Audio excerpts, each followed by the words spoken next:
algorithm going. Right. As soon as we see that little red button up there, we'll know we're live. And sometimes it takes a minute. And let me see. I want to go to my notes that I have on you. Ready? Come on, go live, go live. I just got a notification on my phone that you're live. Okay, we probably are. There's a delayed thing there. So I'm going to assume we're live. Mm-hmm. Okay, so today we have Stephen Hughes, who is an author of The Frugal Real Estate Agent. Is that it? That's right. Interesting concept. All of your marketing and your expenses under $1,000. Is this what you're proposing here? That is exactly what I'm proposing. I think that's going to be great for a lot of agents going into a recession to really ring it in. And I'm sure it probably deals with a lot of let's not do any of that hit and miss marketing anymore, probably. Mm-hmm. That's the pitfall, I think, for a lot of agents. Right. All right, we got somebody joining us here. Tell us in the comments who you are. Say hello. We're going to let the algorithm warm up here for just a minute, and then we're going to let Stephen take it away and tell us his story. All right, where are you from? Let's start off with where you're from. We'll start off with some easy stuff. Well, I am located in Utah, outside of Salt Lake City. I live in a town called Bountiful, which is only about 15 minutes from downtown Salt Lake City. Okay. Is that like a major, what you call maybe a major metropolitan market? Yes, this is all the metropolitan market in Utah is based in the greater Salt Lake area. Mm-hmm. Salt Lake City itself is a pretty small city. So what people call Salt Lake is mostly all these other towns, including mine, which is even technically in a separate county. Mm-hmm. Okay, so that gets hairy. Do you have multiple different MLSs you have to deal with? We only have 3 in the state. We have Utah Real Estate MLS, which is there in Salt Lake, and it covers what we call the Wasatch Front. We're in a valley, the Salt Lake Valley, and it goes up to the city of Ogden, which is where the Intercontinental Railroad was first set up, all the way down to where BYU is. That's called the Wasatch Front. That MLS pretty much covers the whole state, but you do have 2 other MLSs. You have one in Park City. Park City is a big ski resort and Sundance Film Festival. You got some Hollywood up there. Cool. And then you have St. George, which is very, very southern Utah. It's only about 4 hours from Las Vegas. They have a separate MLS. Yeah. I think Florida must have 35 different MLSs. We are the fraud capital of the world. Utah has a lot more crime too. Yeah. Yeah. Okay. Well, tell me how long you've been in business and how did you start a journey to write a book? So, writing the book and that journey ties into obviously the career in real estate. Mm-hmm. So, most of my adult life, I have been self-employed as a classical musician. I'm a drummer and percussionist. I have a master's in music. Mm-hmm. And I got to tell you, I got pretty burnt out and bored with it. And I took a summer job putting up real estate signs for a sign company. And I met a lot of real estate agents and brokers. And you'll have to know my tagline is I call myself the no bullshiz real estate pro. In Utah, people say shiz. It totally works, and it doesn't get me in trouble. And it's kind of funny. People think it's funny out here because people say that as a euphemism. But when I was working for that sign company, I interacted with so many real estate agents, and I got very interested in houses. I'd never been interested in it. And I saw just kind of what they were doing, and I thought, well, I feel like I could be better at this. And I already had like some handyman knowledge, just all kinds of stuff. Mm-hmm. So I started studying in December of 2019. Okay. It took me about 3 months. But here's the thing. When I scheduled my test, all of a sudden, all the testing centers got shut down for COVID. So I got delayed until about Memorial Day to test because they just weren't letting anyone do anything. Yeah. Then I got my license and was active like July of 2020. Cool. This is where we get into some of the money things. Okay. Your startup costs, of course. I mean, it's a few $1,000s for school, for a license, business cards, etc. Now, I was with a big box brokerage, under the Realogy umbrella. I consider that, I think, under that umbrella. Mm-hmm. And I did learn a lot as a beginner. And I think there's some benefit being with a place like that because you might have a low monthly fee that you pay them, and you probably are getting more guidance than some other brokerages, especially if you're totally green and don't know anything. Mm-hmm. What happened is I was in a program there. And in that program, you were on a pretty much a 60-40 split. In that 60-40 split, you could not get away from until you sold 4 homes. And then you had to take like 50 hours of classes with this brokerage. Mm-hmm. So after I did all that, I moved to a 70-30 split. But I got to tell you, I learned very fast getting those commission checks. Gosh, I was losing a lot of money. Mm-hmm. It was a lot of money. So then I went to another big name brokerage. It was a 90-10 split, but I paid $500 a month. Okay. Way less perks. Now, I never had any really personnel issues other than compliance departments I don't particularly care for, and I can get into that. Mm-hmm. But even then, I got to a point, it was the beginning of this year, where I was getting a lot of business, but I was spending just upfront cost, overhead, like it was a little under $2,500 a month. Yeah. And I was seeing about February here in Utah that the market was going slow. Soften up. Utah, in particular, is now one of the worst real estate markets in the country. Ooh. We were so overinflated. It's like us, Idaho, Arizona, basically these western states that had a lot of California flying. Yeah. And huge surge in inflation of prices. I know Texas and Florida have experienced that, but you still get other parts of the country that has, I would say, controlled some of that price. I don't know these inflated prices. I mean, you had homes here that went from 300,000 to over $500,000. Yeah. I mean, here in my town, for example, a year ago, a single floor ranch style home, we call them ramblers out here, were selling for $550,000, almost $600,000. Now they can't sell for $420,000. Wow. And but I started seeing that, and I said, I have got to figure this stuff out before the market totally turns. Totally turns, right? And give me 1 second, please. Okay. All right. If you're here, let us know in the comments. Where are you from? Let us know. Okay. Hey, I have a 20-month-old. My wife's playing. Oh, sweet. She didn't know, and I'm just like, it's really loud. I'm pretty sure it can be picked up here. So, but because of that, I started seeing people starting to struggle out here.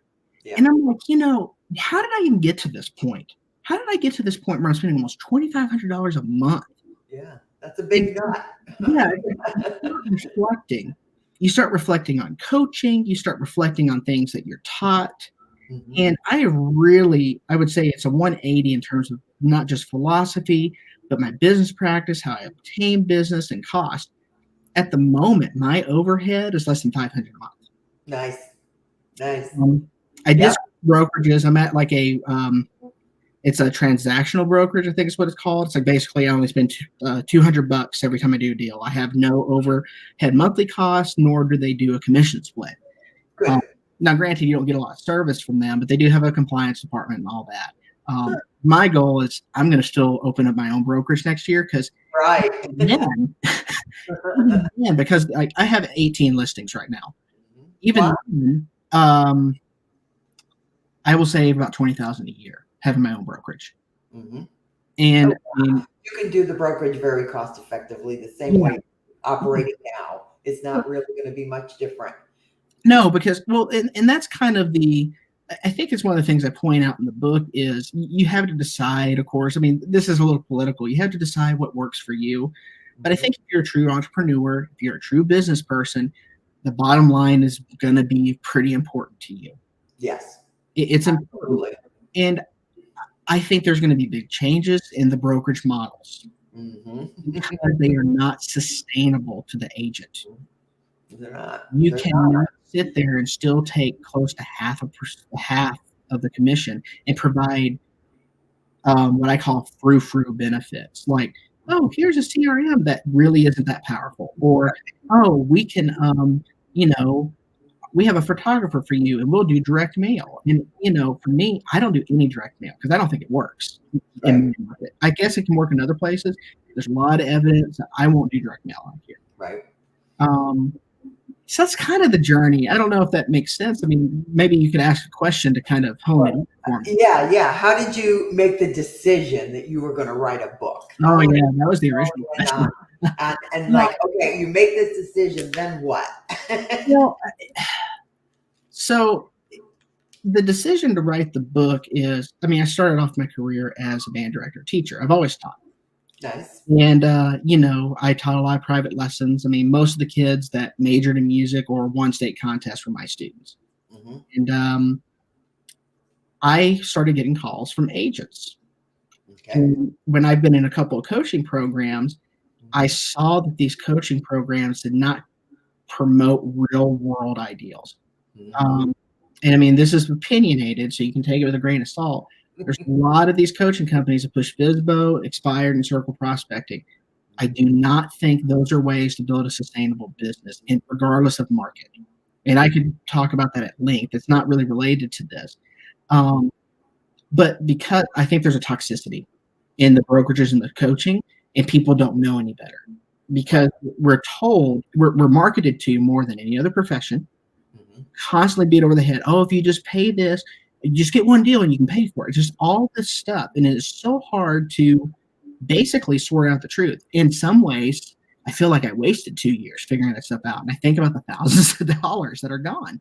And I'm like, I just want to talk about it. I don't really want to be a coach.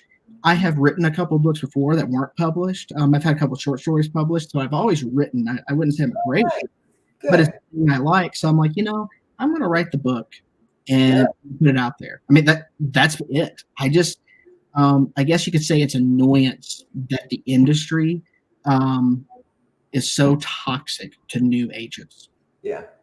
I don't know how else to say it. And that, again, I'm a little bold, so sometimes my opinions could be a little rough, but again, it is just my opinion. I love brutally honest people. Doesn't make me look so bad.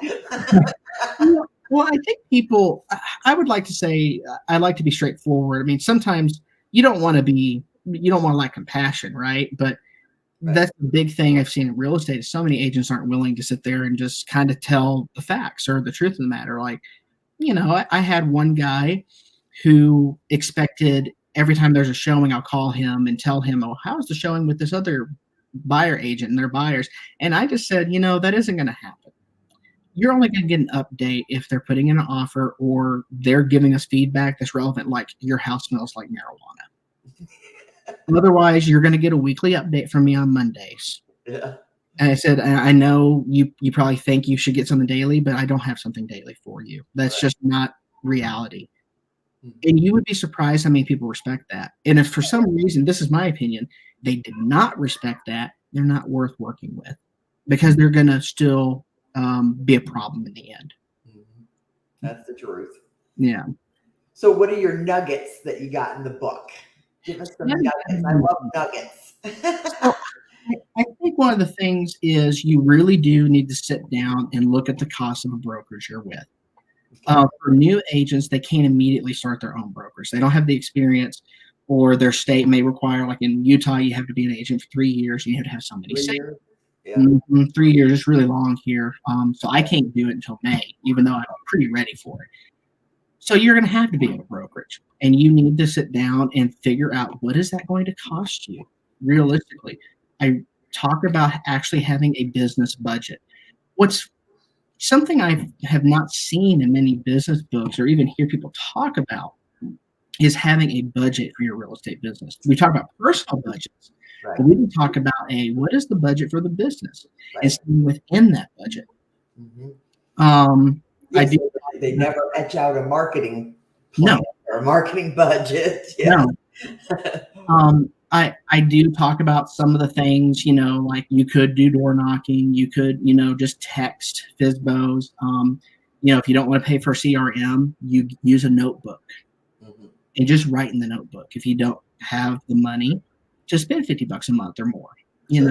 So I talk about things like that, basically free alternatives. Yes, there's a bootstrap method to doing everything, isn't there? Right. I mean, And that really becomes the difference. If you've got no money, you've got to have the time to right. do the manual labor. And then Right. as your ship starts to turn around, you get more money. That's when you have the opportunity to pay for the tools that are going to free you up, Exactly. and do the task. But I love that concept because I'm absolutely a firm believer in just nailing down what your stake in the ground marketing is going to be.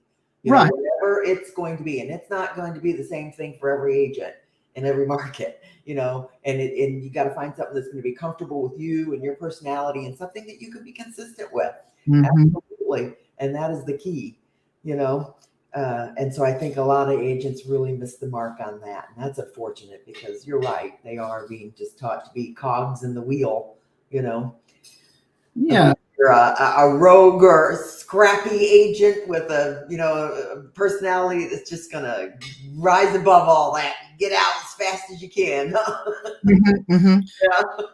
Well, it comes down to one of the things you're talking about nuggets, and I feel like this relates to it. And then you mentioned like the marketing budget is there's big pushes to spend certain money for marketing that I don't know is effective anymore. Like one of the things I mentioned in the book is I got convinced to put ads on grocery carts. Oh, I've done that too. It worked in 1998. I've done that too. Absolutely. But in 2021, 2020, 2021, Yeah. I did not get one call. I didn't expect a listing, but I at least expected at least one call or text. I got nothing. Yeah. I got one transaction off of it. And what I've seen is like, there's a lot of old marketing that's taught. So one of the things I talk about in the book is like the really only marketing you need is I do still believe in a sign in the front of the house. Yeah. I think it still works and it's very cheap. And I do believe in photography. Now, I still say professional photos and such, but I'm actually starting to get away from that. I think I'm going to end up buying my own camera. Yeah. Bro, here's the thing: the professional photos. Absolutely do that. If my daughter is my photographer. She's been my photographer since she was 12 years old. It wasn't a problem until I started getting more listings. Now I have 18. Well, gosh, it was $200, $300, $400 for a listing, and you pay that up front, and that adds up. Yeah. So, and it does look good, but I will say, like the professional photos, they'll go into a room. It's like, let's take 3 photos in one room. All you're seeing is walls. I only need one photo of the room. Yeah. Really only need one. And I do think photos help to gain interest in the showings, but they're not. I've seen plenty of houses sell with iPhone photos. Oh, absolutely. I just have. I mean, it's more about how you want to be perceived. But when it comes down to money, you have to make a decision, and you've got to cut those costs. Another thing I talk about in the book is I'm pretty much against most online leads. There's a couple I like because I feel like they're cheap, right? But I do talk about like organic social media and online marketing. Like, I don't go into full detail on this in the book, but I do mention YouTube. I had a YouTube channel since I started, but I really didn't focus on it until May of this year. And I had 3 subscribers back in May. I've got 61 now. Good. And it's just a video every day and, tying into keywords and all this stuff. The marketing really has changed that much. Yeah. And in the book, I'm like, you could get a dialer if you want to, but you don't have to. You can hand personally. If I have to call, hand dialing, I think is better. I think there's problems with the dialer technology. Mm-hmm. And that was a big thing I cut from my budget. Is I used to spend, $400 a month on the lead source and dialer. Mm-hmm. I cut that and I switched from one brokerage to another, and I instantly saved $1,200 a month. Mm-hmm. And it didn't change. Like, it did not hurt my business. If anything, I actually improved my business, which was weird. Good. So some of this I think will tie into philosophy. And, I think you and I have talked before is I really believe you need to get into specialized niches. Yes. Now you do mobile homes, right? I have basically 2 I'm really focused on right now, and I'm trying to add a third. So yes, mobile manufactured homes. Okay. I am the top person for that in Utah. Okay, good. There's only 3 companies that do mortgages on them, and I'm a repo and eviction manager for one of them. Okay, good. In Utah. So that's my biggest niche. But then I've done, just normal houses through referrals and such, or it's been on the back end or buyers. I mean, that's come up. But then my other thing is senior housing and all the stuff associated with it. Basically, getting people to either downsize or move into a 55 plus community, helping the estate sale, all that stuff. And sometimes that does tie into probate. Yeah. Like I sit in probate court every week. Oh, wow. Yeah.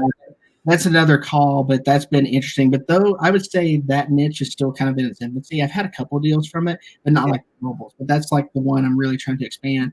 The third one I have not really done any work for, but this took a while for me to decide because I was Mr. Cold Call, FSBO, expired, circle prospect guy because that's what I was sold and taught. And I did it 4 hours a day, and I didn't have anything to show for it. So I again, totally opinionated against it now, but the third was divorce. Really want to get into being court appointed because I'm already starting to see that a little bit with probate. Now, I'm not saying if you end up watching this, don't sit here and be like, I'm just going to copy what he's doing. No, you don't need to copy what I'm doing because, like I say, the mobile home stuff really does not work in a lot of other markets. Right. We're fortunate in Utah that you can sell mobile homes in parks without land on the MLS. Yeah, we can't. Yeah, we're allowed to do that.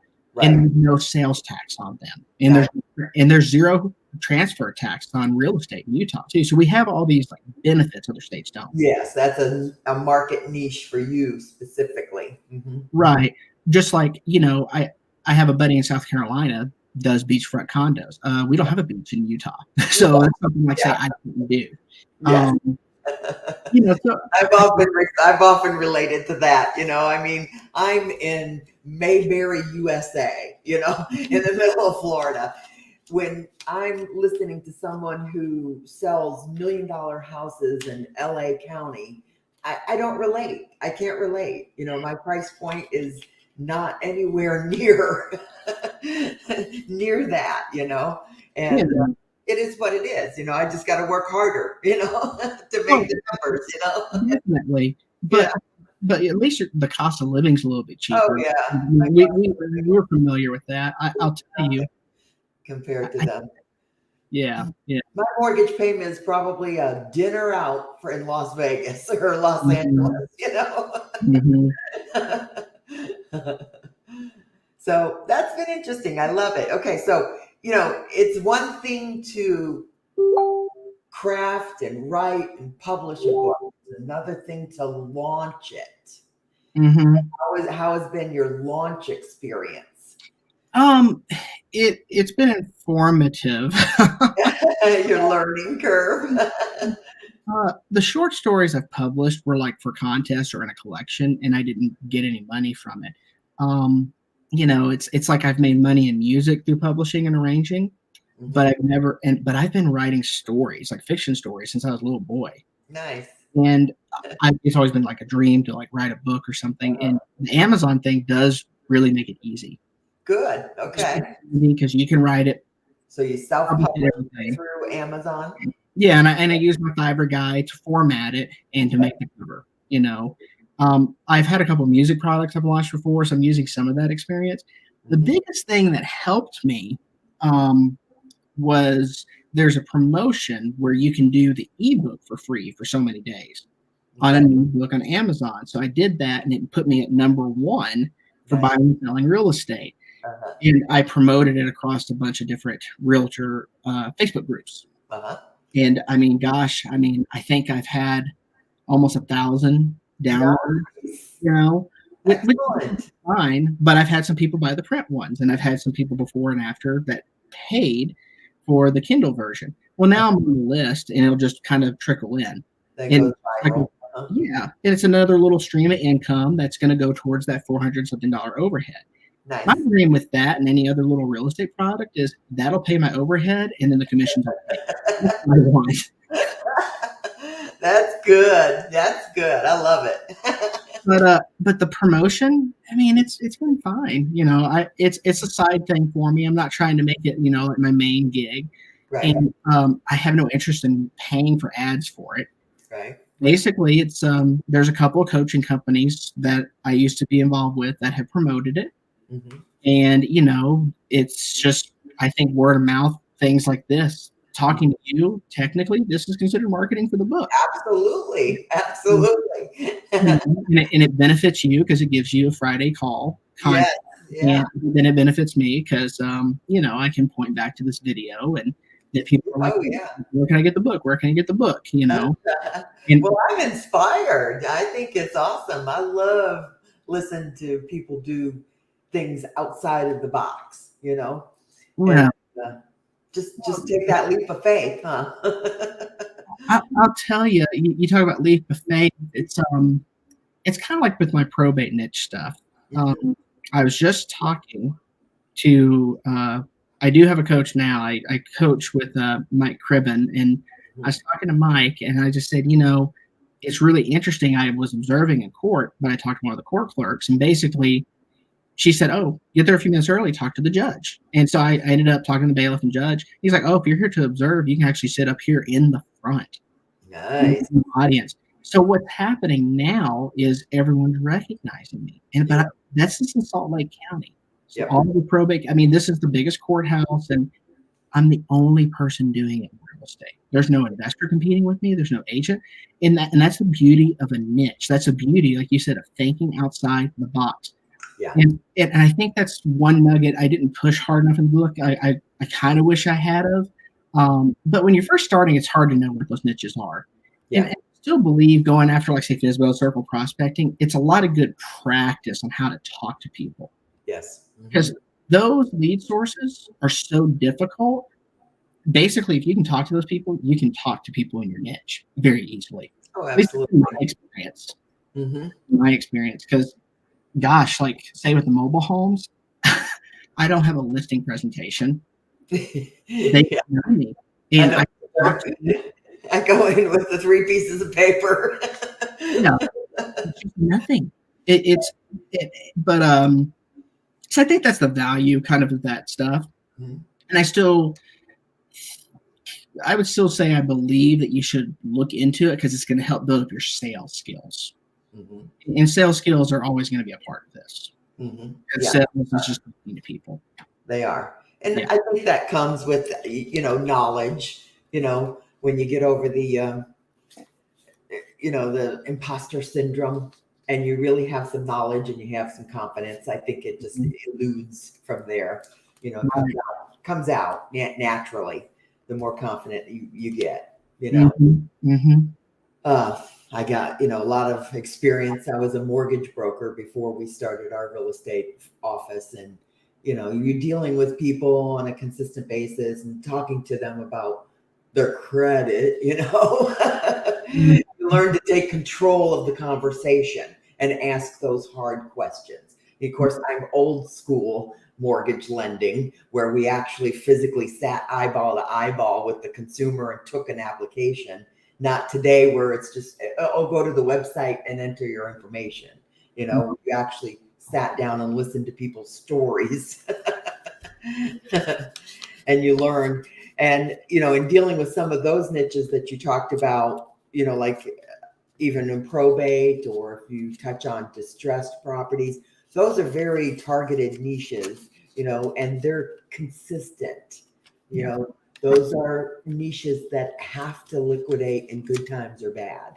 So if you can specialize in some of those fields, you'll always have contacts in business.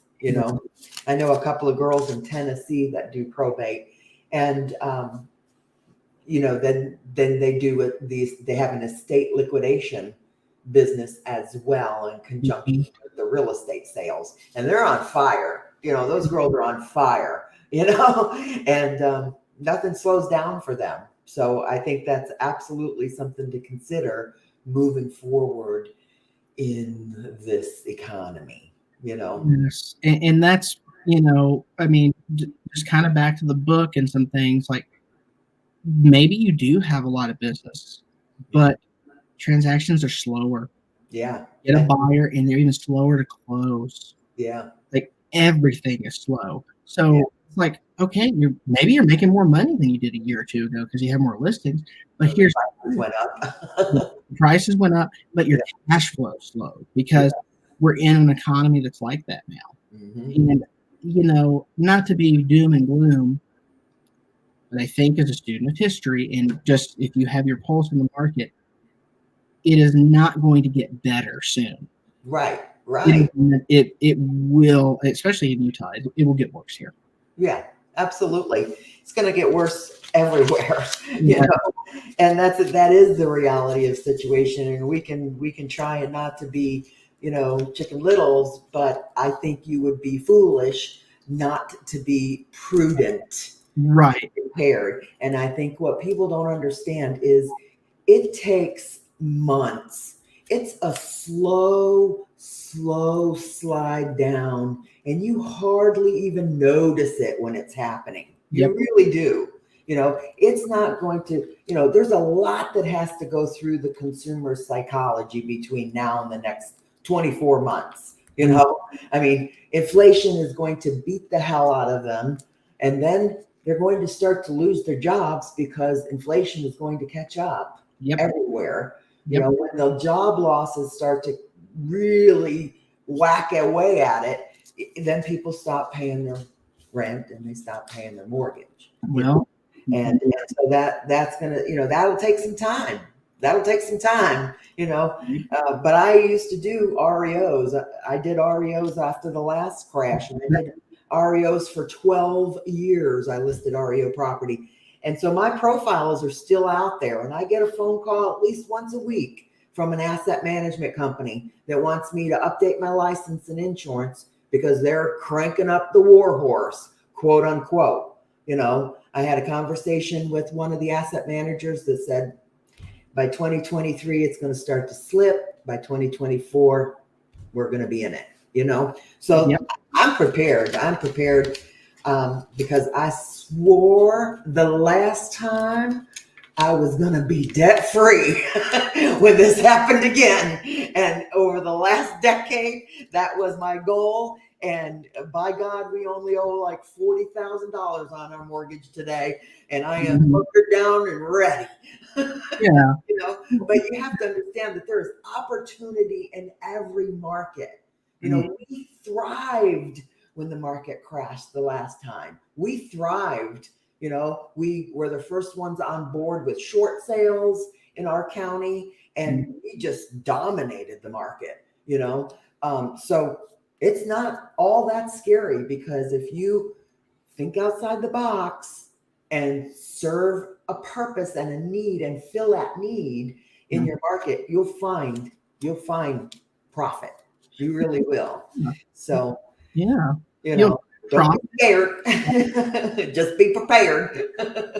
That's one of the things with the book being frugal in that, because I always sometimes joke and say, "Oh, I'm cheap," but really it's just being frugal. Because here's the thing: if you're spending $2,500 a month and all of a sudden you have a bad month, you're going to throw it on a credit card. Yeah, that's a big nut to hold. That's a big nut to carry. It keeps building up, so you're gonna.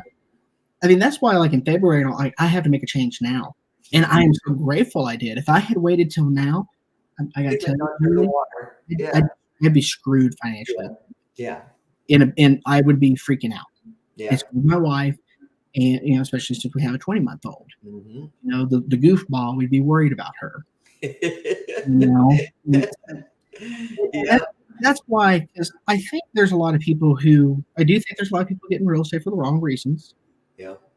Yes, it is a great way to make money. I think one of the reasons I thrived is I didn't get into it because of money. I got into it because I was interested in it. It goes a long way. But even if you got into it for the money, like honestly, that's probably what keeps being maintained a lot of days, because people's crap is not fun to deal with. Yes.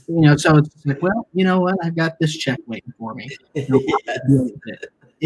helps. It really does. But I just, again, go back to, you have to take charge of your business, because no one else is going to.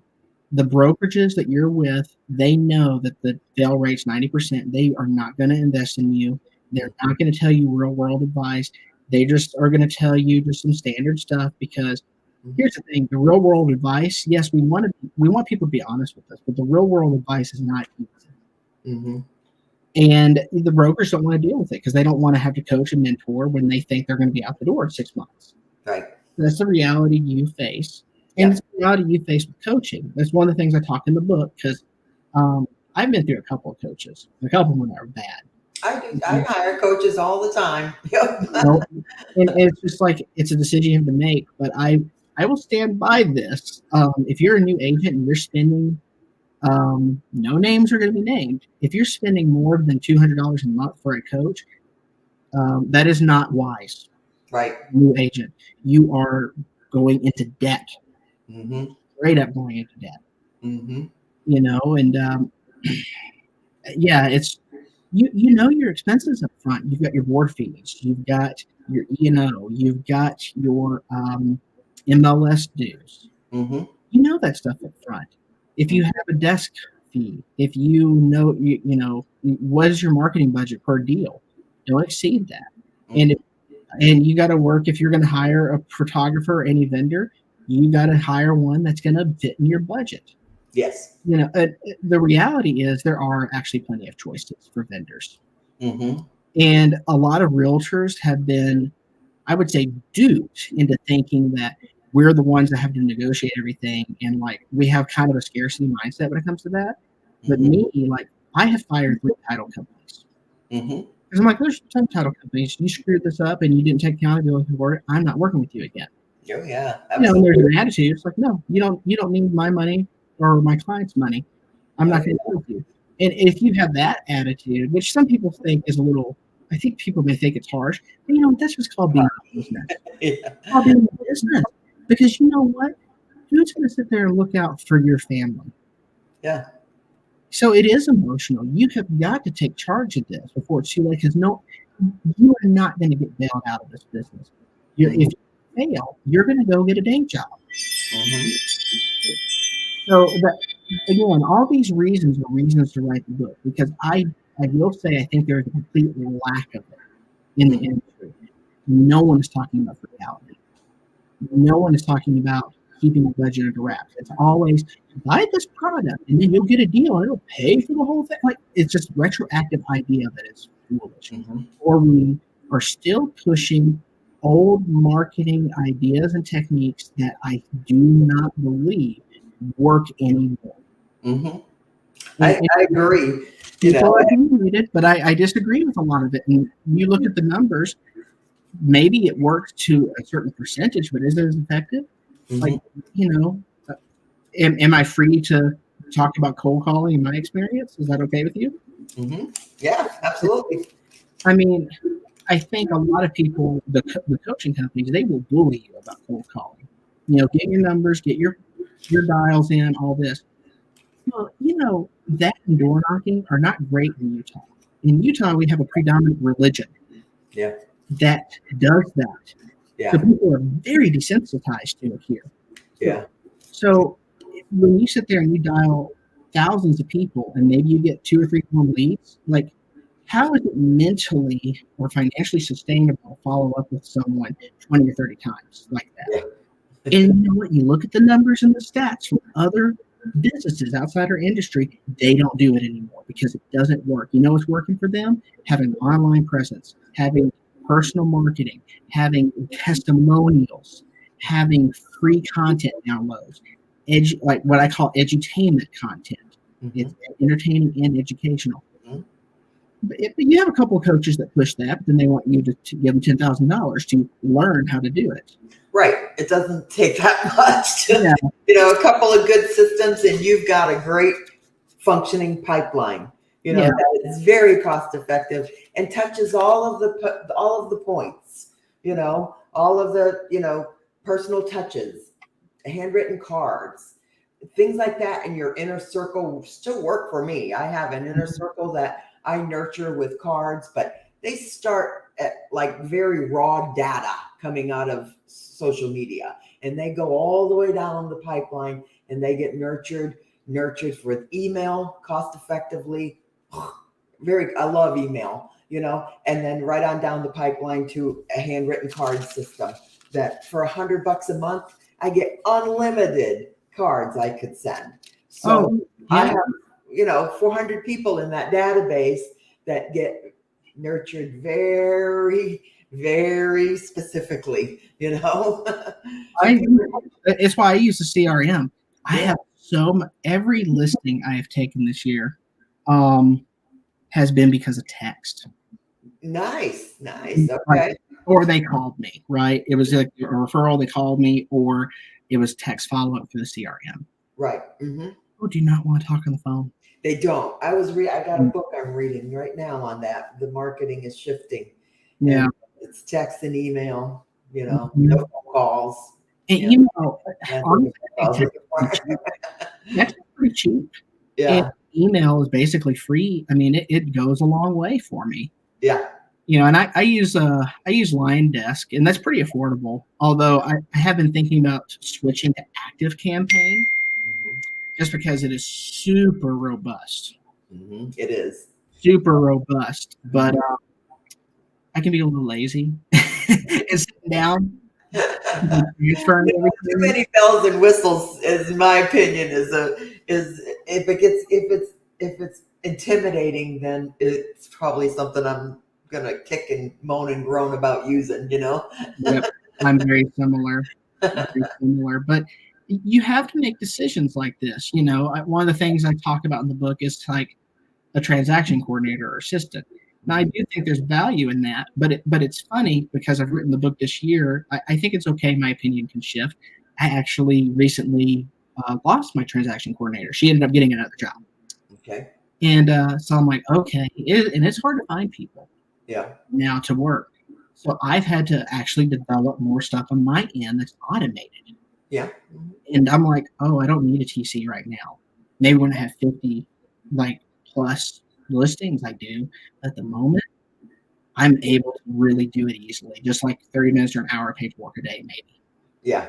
And I was already in it anyways with her, so she used to charge like a flat fee per deal. It's like $300 or $400 per transaction to do everything. And now I'm like, oh, I saved that money, and it came out of the commission. So, but yeah, that was one thing that changed for me as well, because she moved on to something, and I was kind of forced into it. Yeah. But I still think, if you have a lot of business, having help is still an important part of business. You are going to have help at times in your business. Yeah. Yeah. I guess so. I rely a lot on my background, so I have probably a little bit more confidence than I should on my background and my tools. Having a mortgage lending background, I process pipelines of 100, 150 files. Right. So I am used to that kind of volume. And and when the market was crashing and we were doing the short sales, and we carried 100 listings pretty easily of those short sales. Let me tell you what, when you got 100 short sale listings, you know the market is in trouble. Let me tell you what, there were so many for sale signs. You drive down the boulevard and there's just every other house on the market is for sale. You really have to learn to think out the box. And we ended up doing a yard sale and an open house. We had 100 vacant pre-foreclosure short sales that are just sitting, So we started doing an open house, not an open house. We did a yard sale. We all brought our junk into the office and we had one agent that had a trailer, and we bought the bins and the boxes. And so we packed it up with military precision, and we would unpack and put the tables up, and we'd have a yard sale, a garage sale, and we would funnel people up into the house, right past the merchandise into the house, tour the house, and come back out. And they got a coupon for a coffee and donut at the Dunkin' Donuts from us. But, that was before Facebook, so you had to think outside the box. But I'll tell you what, 100 people will come out for a yard sale, but you can't get them to come out for an open house when there's 100 short sales on every street, Well, it's funny you talk about your background, because I didn't want to say it because it's a little against what I say in the book now, but because of this recent experience losing TC, I don't know if I'm ever going to get an assistant. I don't know. I mean, maybe, but it's been fine for me. And I discovered a platform called ebrokerhouse.com. Mm-hmm. And it gives me a link. I produce a link that the buyer's agent uploads their offer into. So that is the instructions in the realtor remarks. So all of my offers come into me through the platform directly through the link. And so the buyer's agent just uploads things into my platform. All the documents and that's my file. That's my office file. So that's got all my tracking and everything that I need in that. But I had to find that when we were doing short sales, because, oh my God, we'd get 15 offers, and that we had to hold 15 offers for, 12 months or more, and determine whether they were on the table, not on the table, active, whatever. So we had to maintain a lot of paperwork, and that fit the bill really well. What's it called again? ebrokerhouse.com. And it's just, an offer platform. It has, capabilities of property management, and REOs. It held all of our BPOs. We used to pump out some BPOs, hundreds a month. And so it tracked all of our BPOs. And when you're doing REOs and BPOs, you have to follow up on that accounts payable. Mm-hmm. And you got to beat them companies out sometimes to get your money that you're due, Mm-hmm. And some of them would go bankrupt, and, oh my God, you have to, thousands of dollars you would be out, in BPO fees if you didn't have your poop in one scoop to go after your money, Yeah. So it was a great platform, and you still use it today. So it was pretty cheap for me. I'm sure I'm grandfathered in, but I think for $499 a year, that's what it costs me. Mm-hmm. And I pay it annually, so it's I don't like the little monthly fees if I can get away from them. That's another real trick to take into consideration. If you can prepay something for the year, do that, because all these little $8 fees, $12 fees, they'll just eat your lunch alive, Mm-hmm. So if you can pay for a tool or something, pay for it annually. And you'll always get a discount. Yes, and yes, absolutely. I actually mentioned that in the book. That's funny you mentioned it, because, so like we even do that now. This is like outside the business, but I do that with my car insurance. Nice, yeah. I save 18% by not taking the monthly payments. By paying it for 6 months up front. Nice, yeah. And that's mm-hmm. Yeah, that's always a good little trick to do, and I think you'll be better off, absolutely, not having to eat your lunch every month. All right. Well, this has been very informative. I appreciate you coming on and joining me. Is there anything else you want to add? And I'll share the link to his Amazon link in the comments in here when we're finished. And so if you want to jump on and buy his book, I'm sure he'd appreciate it, huh? All right. Anything else? I don't have anything. I don't have Facebook pulled up, so I don't know if anyone had any comments or questions we wanted to go over. Nope. We've had several people listening, but nobody comes. Anybody have any questions for Stephen while he's still with us? Go ahead and add him in there. He'll circle back around and get the post. Okay? Yeah. All right. Thank you. Thanks. Bye-bye. Oh, wait. Oh, just a thank you from Rajit. There we go. There she is right there. Thank you. Bye-bye.